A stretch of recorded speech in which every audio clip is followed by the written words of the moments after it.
É certo reabrir bares e manter escolas fechadas? E o risco de coronavírus para alunos e famílias após a volta às aulas. Veja debate.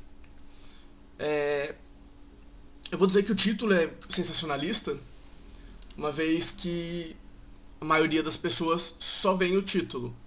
Né? Então, quando ele coloca essa pergunta e o risco de coronavírus para alunos e famílias após volta às aulas, acaba sendo sensacionalista e acaba levando as pessoas a terem o entendimento errado do que está acontecendo. Porque, como ele coloca aqui no subtítulo, crianças têm menor chance de desenvolver casos graves de Covid e sem aulas podem enfrentar problemas sociais e cognitivos. Então é justamente isso. O problema da volta às aulas não é por causa das crianças, é mais por causa dos alunos. Dos professores, dos que ensinam os alunos.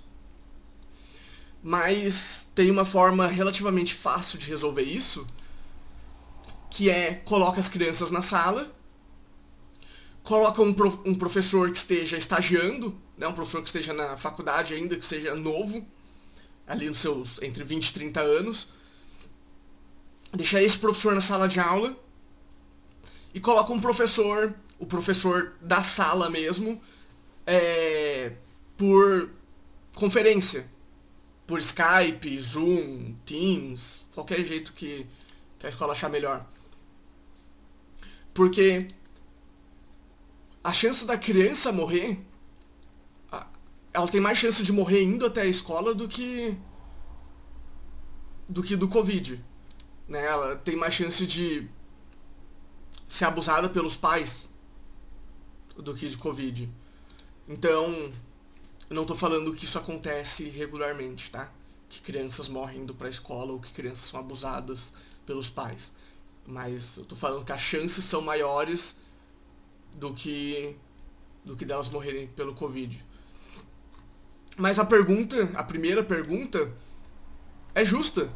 É certo reabrir bares e manter escolas fechadas? Por mim, abrir os dois, né?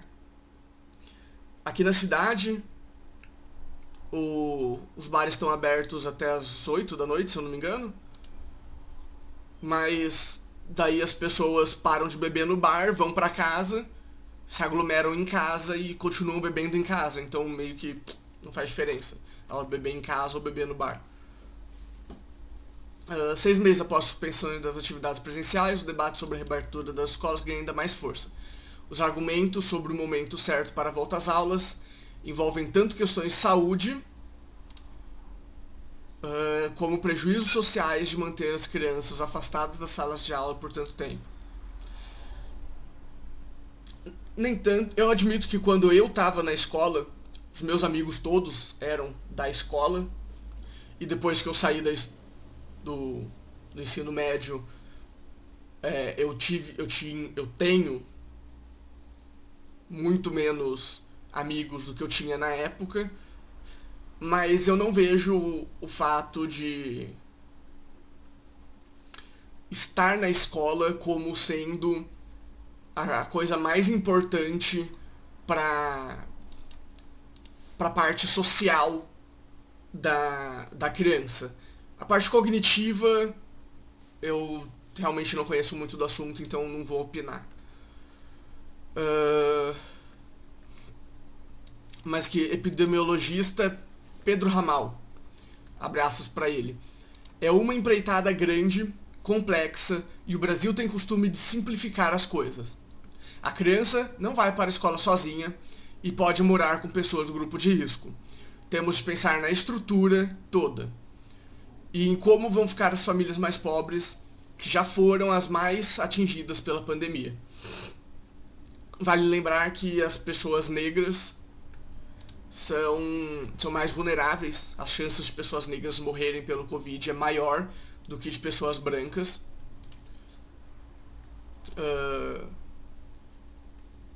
Gabriel Correia, gerente de políticas educacionais de Todos pela Educação. Abre aspas para ele. Se é um momento ou não, vai depender da situação de cada município, mas a decisão do quando não pode substituir a do como. Retomar as aulas. Mesmo que ainda não seja seguro reabrir as escolas, o planejamento não deve ser adiado. Perdão. Dados do Censo Escolar de 2018 apontam que 26% das escolas brasileiras não recebem abastecimento público de água e quase metade, 49%, não tem acesso à rede pública de esgoto. Vou focar aqui no que essas duas pessoas falaram. A de cima, o primeiro, Pedro Ramal, falou que ela pode morar com pessoas do grupo de risco, que elas não vão para a escola sozinha. Sim, provavelmente é verdade, né? Até porque crianças não moram sozinhas. Até porque seria ilegal isso, eu acho. Mas como que eu posso colocar? A gente já tem estudos dos Estados Unidos, de Israel e da Austrália mostrando que crianças não transmitem o vírus. Esses estudos são os mais abrangentes, né? Eles são estudos intensivos ou não. Aí é outra conversa. Porque normalmente para ver esse tipo de coisa, para ter certeza desse tipo de coisa, precisa de estudos entre 1 e 2 anos. Mas a gente está com isso há só 6 meses. E a vacina vai vir antes de dar esse 1 ou 2 anos que esses estudos precisariam. Mas os estudos preliminares que a gente tem até agora dizem que crianças não transmitem para pessoas mais velhas. Se elas não transmitem para pessoas mais velhas, a discussão de elas morarem com pessoas do grupo de risco ou não tem sentido. Quando não pode substituir o como? Realmente, mas a gente consegue ver aqui nessa imagem uma sala de aula com escudo, né, para proteger. E tem outras imagens, por exemplo, tinha uma reportagem do próprio G1 que falava sobre a volta às aulas em Manaus, ou no Amazonas, um bem maior que o outro, que tinha, na imagem mostrava um adolescente, 2 carteiras vazias, outra adolescente, então a sala tinha o quê? 10 pessoas no máximo.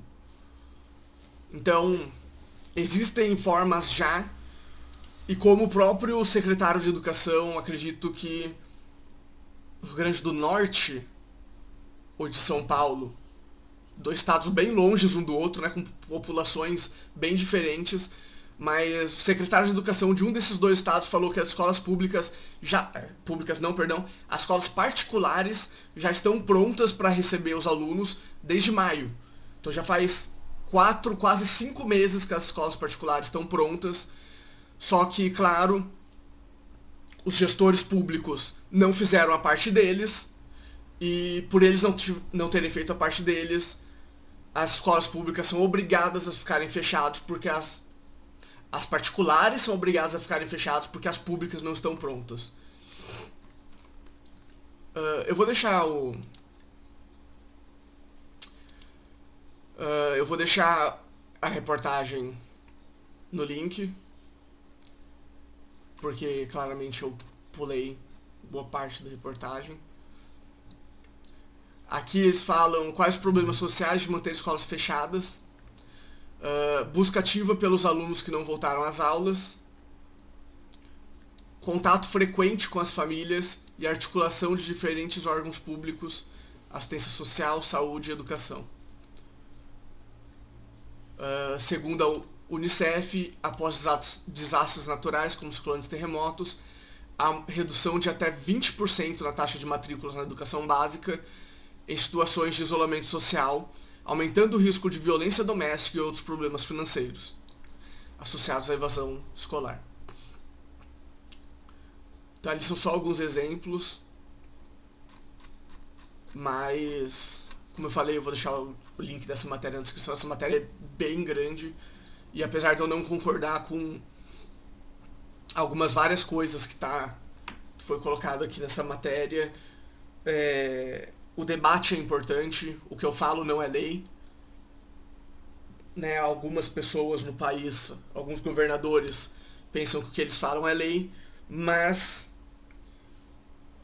não é bem assim, né? As pessoas têm direitos e esses governadores não podem tirar os direitos dessas pessoas. Mas vamos aqui para a Gazeta do Povo. J.R. Guzzo, um dos maiores comentaristas e repórteres que a gente já teve no país, segundo praticamente todas as emissoras. 14/9, já faz uma semana que ele colocou isso daqui. Professores não querem trabalhar. E os alunos, como ficam? É exatamente isso. A gente consegue ver aqui nessa sala a distância aqui no meio entre as carteiras. Dos lados não, mas a gente também tem que considerar que as escolas têm um espaço limitado. Então, mesmo que você coloque distância entre os alunos, mesmo que você queira tirar as carteiras da sala, as carteiras têm que ir para algum lugar. Então é muito mais fácil você fazer que nem fazia no curso de bombeiro, quando eu fiz curso de bombeiro, que as carteiras que não eram utilizadas, a gente colocou pro fundo da sala e deixou a sala com espaço livre no meio, por causa do curso de APH, né, de primeiros socorros, que a gente precisava ter um espaço livre para fazer o treinamento. Sindicatos de professores defendem que escolas públicas permaneçam fechadas, mesmo após quase 200 dias sem aulas por causa da pandemia. O Brasil é possivelmente o único país em todo o planeta Terra onde os defensores mais intransigentes da ideia de manter as escolas fechadas são os professores da rede pública de ensino. Por mais quanto tempo ainda? Por tempo indeterminado, até que seus sindicatos autorizem os governos estaduais ou municipais a reabrirem as salas de aula. Sindicatos não mandam em nada. Essa é a verdade. No Brasil a gente tem alguns milhares de sindicatos, enquanto em países desenvolvidos chegam a algumas centenas. Então a gente consegue ver uma ordem de magnitude, né? São vezes 10. A diferença dos sindicatos de países desenvolvidos para sindicato aqui no Brasil. E normalmente essas pessoas só querem pegar dinheiro público e ficar sem trabalhar. É basicamente o que eles fazem. Mesmo para o padrão mental da esquerda brasileira e de seus atuais servidores da máquina do Estado, gente historicamente capaz de fazer qualquer coisa é um exagero. Teria de estar acontecendo justamente o contrário. O número da epidemia caminha para 2 meses seguidos de queda, o que, pela lógica mais elementar, e pelo exemplo dado por países que estão uns 100 anos à frente do Brasil, em termos de educação, deveria fazer governos e professores se dedicarem ao máximo a reabrir as escolas.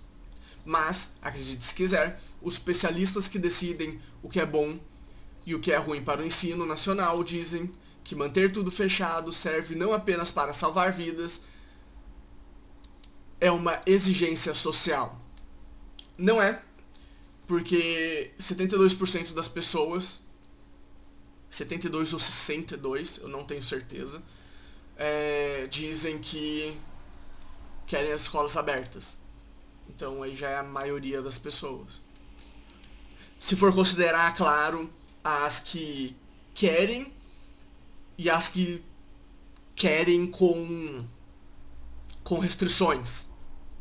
Né? Se somar os dois, dá a maioria.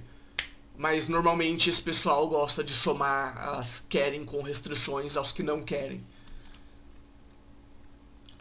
Se eles não permitem que se abram as escolas públicas, basicamente porque não querem mais dar aula, as escolas particulares, então, poderiam reabrir as portas, não é mesmo? Nem pensar. Se os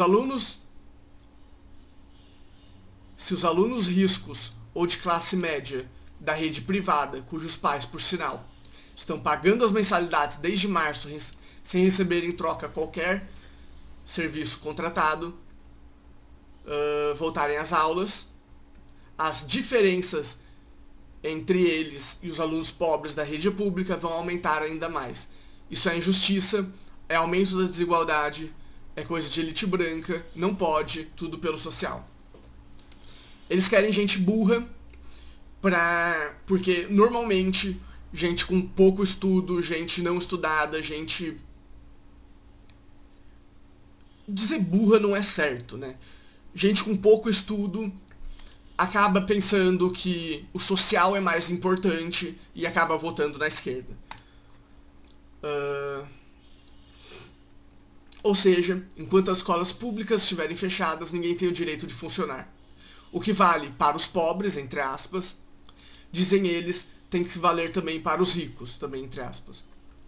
Não querem nem mesmo que as escolas privadas tenham horário com atividades de recreação, ao ar livre e obedecendo todas as exigências dos médicos que militam no, abre aspas, partido do fica em casa pelo resto da vida, fecha aspas.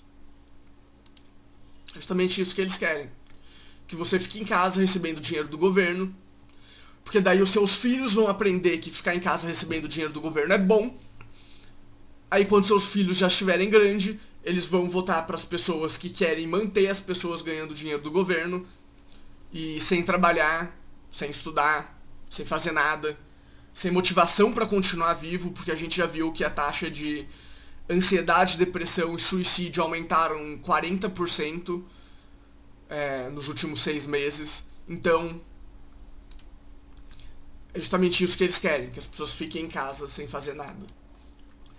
Porque esses meninos riquinhos teriam direito a se distrair um pouco se os pobres estão obrigados a ficarem nas suas casas da periferia, sem conforto, sem espaço e sem ter o que fazer? Não, senhor. Se sofrem uns, tem que sofrer todos. Nunca ocorre aos professores públicos, é claro, que os meninos pobres estão sofrendo unicamente porque eles mesmos, os professores, decidiram impor esse sofrimento com sua guerra para manter a rede pública trancada. E vale dizer que normalmente pais com mais dinheiro, né, classe média alta, classe alta, ricos e daí por diante para cima, pessoas com maior poder aquisitivo tendem a ter menos filhos. Então, vai ter menos gente em casa. Pessoas com menos poder aquisitivo tendem a ter mais filhos numa casa menor. Então a gente vai ver coisa de 6, 7, 8 pessoas dentro de uma casa de 40 metros quadrados. Então a gente vai ter aí 5 metros quadrados por pessoa, no exemplo de 8 pessoas numa casa de 40 metros quadrados. Quando uma família com maior poder aquisitivo vai ter 4 pessoas dentro da casa no máximo, para uma casa de 80 metros quadrados. Então vai ser 20 metros quadrados por pessoa. Então a chance de contato entre uma pessoa e outra acaba sendo menor na casa de uma pessoa com mais dinheiro do que com menos. Então, se o pai vai no mercado e acaba pegando o vírus, quando ele voltar para casa, ele passa o vírus para outras 7 pessoas. Mas um pai com mais poder aquisitivo, se ele vai no mercado, pai ou mãe, tanto faz, vai no mercado e pega o vírus, quando ele chegar em casa, ele não tem tanto contato com a família, ele consegue se isolar, ele consegue escolher um cômodo e ficar isolado no cômodo, e acaba não passando o vírus pro resto da família. É sabido, há décadas, que há uma diferença estúpida entre a qualidade do ensino particular e do ensino público. E que essa, justamente, é a principal causa das desigualdades na sociedade brasileira.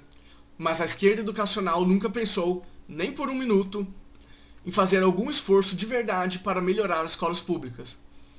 Sua solução para o problema, como se vê agora, é reprimir a escola particular, mas sua exigência de quarentena sem fim para as salas de aula está sendo um dos ataques mais agressivos que já se fez a favor da concentração de renda e do aumento da diferença de classes no Brasil.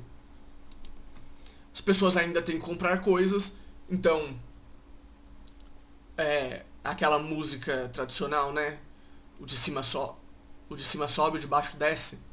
Então, justamente, quando as pessoas ficam em casa, não estudam, têm menos chance de conseguir um emprego bom, ela se mantém lá embaixo, e as pessoas ricas estudam de casa, aprendem as coisas de casa, aprendem vendo os pais trabalhando de casa e conseguem um emprego melhor e conseguem continuar mantendo o padrão alto ou até subindo de padrão.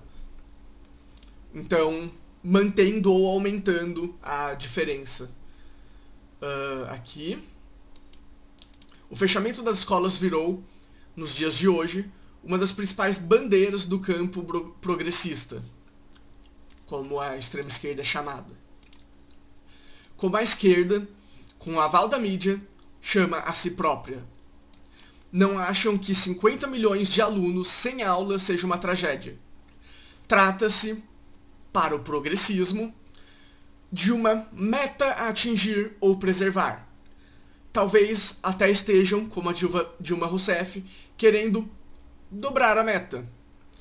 As escolas já estão fechadas há mais de 200 dias no Brasil. Mais do que em qualquer país de primeiro mundo. A nova meta, imagina-se, é chegar aos 400. Ou não, né? A Dilma não falava para manter a meta aberta? Então eles não têm a meta. Aí eles ainda estão estudando, eventualmente eles vão chegar numa meta, opa, a meta foi até a vacina.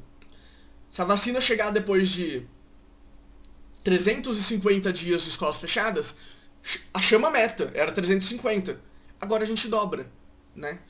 Que é isso que eles gostam de fazer. Mas é isso, eu sou a favor de reabrir as escolas.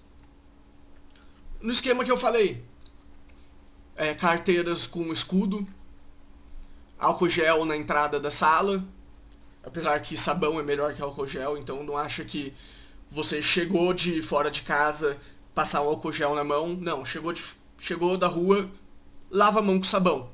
Porque o sabão quebra a película, quebra o escudo protetor do vírus e mata o vírus com mais eficácia do que o álcool em gel.